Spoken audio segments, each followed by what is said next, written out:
Hello ladies and gentlemen of YouTube, my name is Brad. This is my channel Animate Orange and welcome to another Metal Earth build video. Today on the table we are going to build Luke's helmet, which is one of the Star Wars helmet line of models that have somewhat recently come out.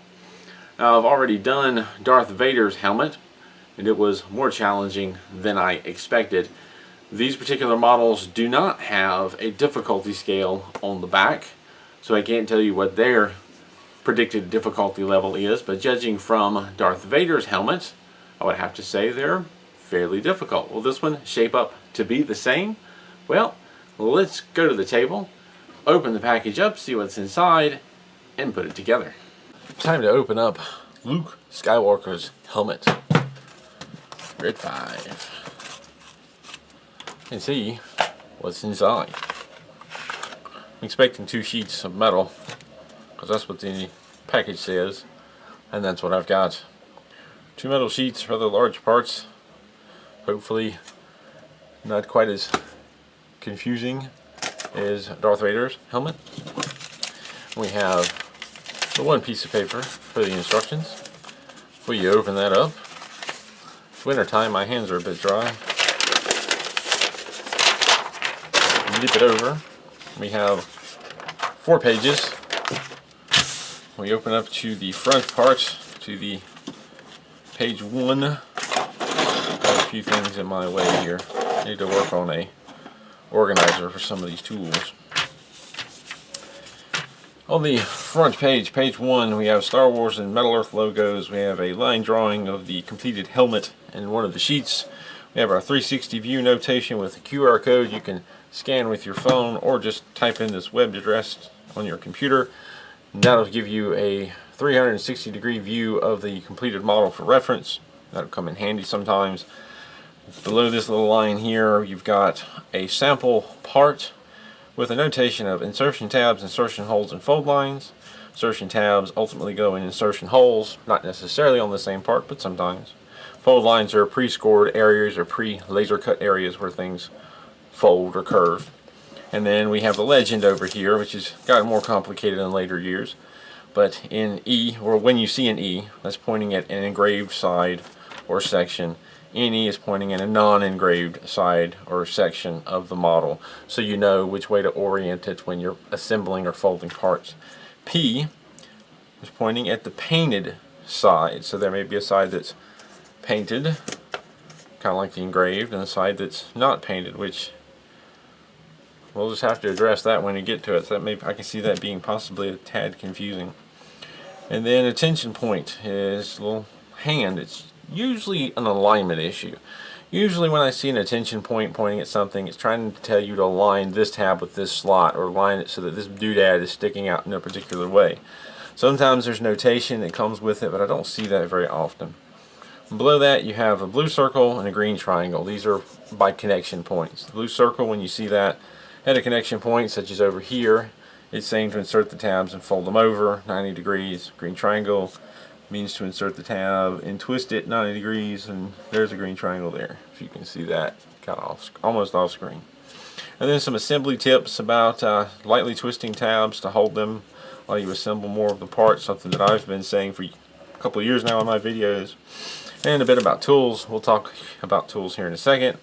Below that we have a line drawing of the sheets, the metal sheets, and I'll put one down. This is this sheet here, and as you can see, let's move the page up.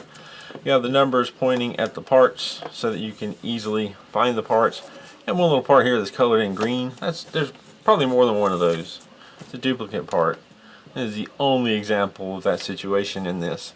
A lot of these models, a lot of the newer models, if you see colored parts, they're duplicate parts. So one will be numbered 17, the other one will not be numbered. They're both 17. They're used, either there's an extra or they're used in 2 different places. Slide over to page 2 and we start the assembly flowchart, starting with part 1, which is on sheet A. I forgot to mention that. That's something very new that they're doing. They're labeling the sheets A and B, and that helps you to find the parts. They've only very recently started doing that, so I'm still a little bit unaccustomed to it myself. But part 1, which is on sheet A, is pointing here in the middle, and you see it's red, which is basically indicating that they've curved this. And you see the NE notations, meaning the non-engraved sides are kind of on the inside. And you've got part 3, which is on the B sheet, pointing here, so that's placed there with the non-engraved side facing in. Part A is on, or part 2, which is on sheet A, and it's pointing at this side, so this is part A, and it's, you don't see the NE, so I'm assuming the non-engraved side is pointed in. You do see the P for painted. This side is painted, so that should be facing out, and they come together and you form this. And then you'll see, when you see red, it's usually indicating to do some sort of folding or shaping. In this case, it looks like that kind of angles out a little bit, and these fan out a little bit. Yeah, and you can see this little square here showing that if you look at this flat on, these two side pieces shouldn't be at a complete right angle. They should be fanned out slightly. And there you go. You end up with that part. And you just drop down to the next section, adding in shaping parts, following the arrows, continuing to do that to the bottom. Then on to page 3, moving down that page, assembling and following the arrows on to page 4, and once you get to the bottom, finish with your model. Let's talk a little bit about tools. The very basics of what you're going to need is a pair of tweezers and some clippers. The tweezers, you can do a lot of bending, shaping, twisting of tabs, folding of things over. The clippers are going to help you get the pieces out of the sheets cleanly and easily by clipping them out instead of trying to bend them out, which can cause damage. I've also supplemented my set with some precision tweezers. I have a couple of pointed ones here. One, I ground the tip down just a little bit to give it a more sturdy tip for tabs and twisting things, and then I have a precision flat set, and between all of these I can do a lot of bending and shaping and twisting. I also strongly recommend some sort of pliers to complement your set. I have some flat nose here that have definite uses. I have some long needle nose pliers for some of the longer pieces, and then I have some curved tips for grabbing things at an angle and bending them over. We've talked a little bit about tools, and I've got basic tools to get me started, metal sheets and instructions at the ready. Let's start putting this together.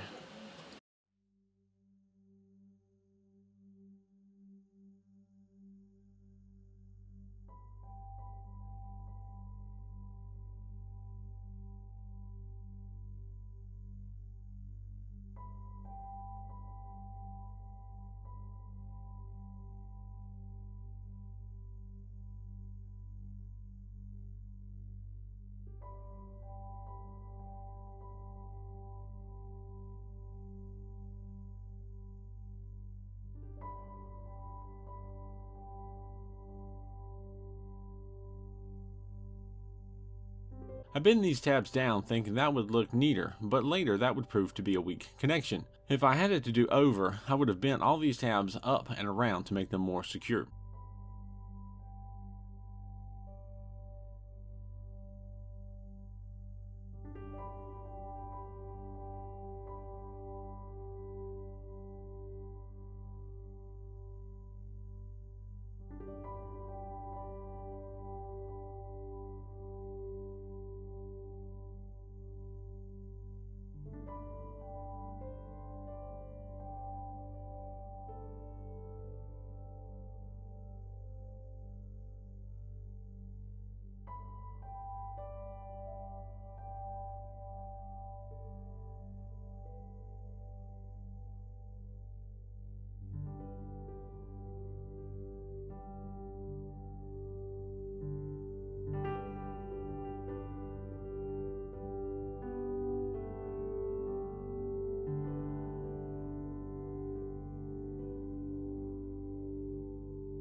How exactly to shape parts 4 and 5 is a bit vague. You have a large section that folds over and curves a little. I wasn't sure how much to curve it, but then realized there's a strip that folds up behind it that you can use as a guide.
I originally started to shape this into a dome shape similar to Captain America's shield. The only thing is that the center point is off center. Most of the curving is near that slat area.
Oftentimes, when you get towards the end of a build, you have two big sections that come together, and now is the time, and it is a bit of a challenge. I had to make some adjustments to get the main tabs in the center of the spine-like area to line up to their slots.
That one tab did not want to go into its slot, instead it went into a crack.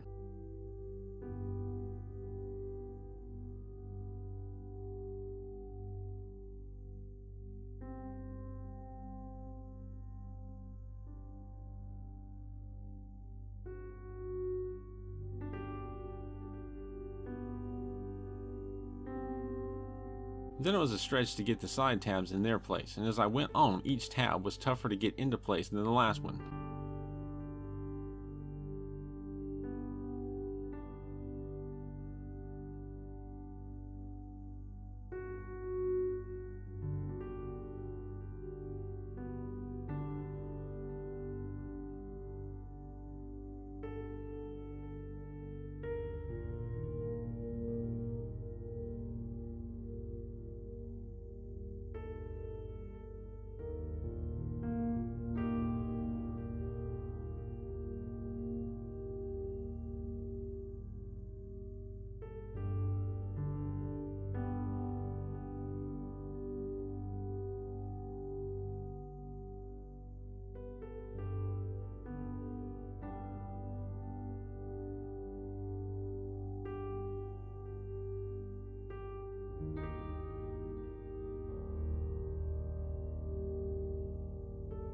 Trying to twist this tab didn't work.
It would appear that the stress of getting the side tabs into their place pulled a couple of other tabs apart.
I decided to fold these tabs in the center up and around to make them more secure.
I just like thin one tab pieces like this. They can be so difficult to actually get in and secure.